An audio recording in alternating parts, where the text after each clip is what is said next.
নমস্কার বন্ধুরা, জিএচি কিচেন চ্যানেলে সবাইকে স্বাগত। প্রতিদিনের মতো আজকেও নতুন একটা রেসিপি নিয়ে আপনাদের সামনে চলে আসলাম। তো আজকে আমি রান্না করব চিংড়ি মাছ। তো চিংড়ি মাছ আমি আজকে আলু আর ডাঁটা দিয়ে রান্না করব। বন্ধুরা দেখতে থাকো। তো দেখো বন্ধুরা, কত সুন্দর হয়েছে দেখতে আলু আর ডাঁটা দিয়ে। তো চলো বন্ধুরা, রেসিপিটা শুরু করা যাক। তো প্রথমে আমি মাছগুলো ধুয়ে পরিষ্কার করে নিয়েছি, বড় বড় চিংড়ি মাছ। আর এদিকে আমি চিংড়ি মাছ রান্না করব বলে এখানে আলু আর ডাঁটা কেটে নিয়েছি। তো এবার আমি চিংড়ি মাছগুলো হলুদ আর লবণ দিয়ে মাখিয়ে নেব। তো দিয়ে দিলাম লবণ, তারপর দিয়ে দিলাম হলুদ। এবার চিংড়ি মাছগুলো হাতের সাহায্যে খুব সুন্দর করে মাখিয়ে নেব, যেন মাছের ভিতরে লবণ হলুদ ঢুকে যায়।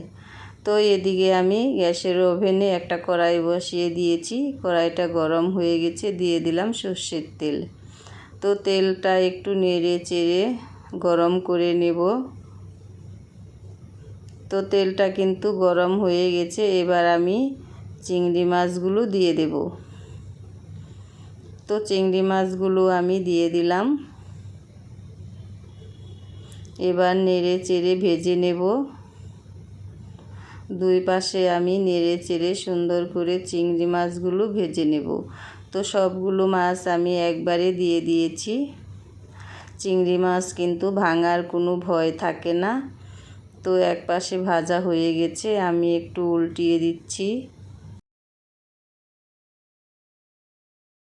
তো চিংড়ি মাছগুলো আমার ভাজা হয়ে গেছে, এবার আমি তুলে নেব। তো আমি একটা প্লেটের মধ্যে চিংড়ি মাছগুলো তুলে নিলাম।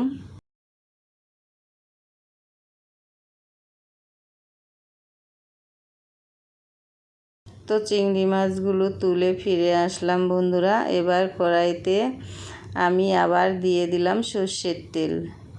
তো তেলটা গরম হয়ে গেছে, এর মধ্যে আমি ফোড়নে দিয়ে দিলাম তেজপাতা আর শুকনো লঙ্কা। তারপর দিয়ে দিলাম গোটা জিরে। এবার ফোড়নটা একটু নেড়ে চেড়ে ভেজে নেব, একটু লাল লাল করে নেব। এবার এর মধ্যে আমি দিয়ে দেব লঙ্কা আর জিরে বাটা। লঙ্কা আর জিরে আমি একসাথে পেস্ট করে নিয়েছি। তারপর দিয়ে দিলাম স্বাদ মতো লবণ। তারপর দিয়ে দিলাম হলুদের গুঁড়ো। এবার নেড়ে চেড়ে খুব ভালো করে কষিয়ে নেব। মশলাটাকে এইভাবে কিছুক্ষণ নেড়ে চেড়ে খুব ভালোভাবে কষিয়ে নেব। একটু জল দিয়ে দিলাম, মশলাটা যেন পুড়ে না ধরে। দিয়ে দিলাম লাল লঙ্কার গুঁড়ো। এবার আরও কিছুক্ষণ আমি নেড়ে চেড়ে কষিয়ে নেব। তো মশলাটা কিন্তু কষানো হয়ে গেছে। এবার আমি এর মধ্যে দিয়ে দিলাম কেটে রাখা আলু আর ডাঁটা। তো আলু আর ডাঁটা দিয়ে এবার ভালো করে নেড়ে চেড়ে মিশিয়ে নেব। তারপর আমি আলু আর ডাঁটার সাথে মশলা খুব ভালোভাবে কষিয়ে নেব।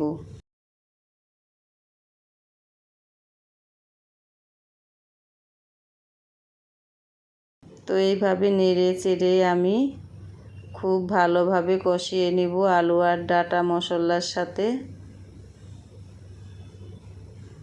তো আলু আর ডাঁটা কিন্তু মশলার সাথে খুব ভালোভাবে কষানো হয়ে গেছে। এবার এর মধ্যে দিয়ে দিলাম পরিমাণ মতন ঝোল। তো একটু নেড়ে চেড়ে মিশিয়ে দেব। তো বন্ধুরা, এইভাবে আলু আর ডাঁটা দিয়ে চিংড়ি মাছ রান্না করে খেয়ে দেখবে। একটু পাতলা পাতলা ঝোল করে ভীষণ ভালো লাগে খেতে। তো চিংড়ি মাছ কিন্তু সবভাবেই খায়। এঁচোড় চিংড়ি, পটল চিংড়ি কিন্তু এইভাবে ডাঁটা দিয়ে রান্না করে খেয়ে দেখবে, ভীষণ ভালো লাগে।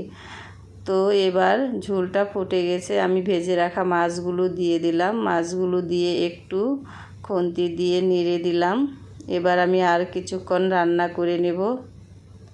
তো দেখো বন্ধুরা, আমার চিংড়ি মাছের রেসিপিটা কিন্তু রেডি হয়ে গেছে। এবার আমি একটা প্লেটের মধ্যে সাফ করে নিয়েছি। তো দেখতে কিন্তু সুন্দর হয়েছে, খেতেও ভীষণ ভালো হয়েছিল। তো বন্ধুরা, আমার রেসিপিটা যদি ভালো লাগে থাকে তবে লাইক কমেন্ট শেয়ার করে দিবে। আজকের মতো এ পর্যন্তই, সবাইকে টাটা।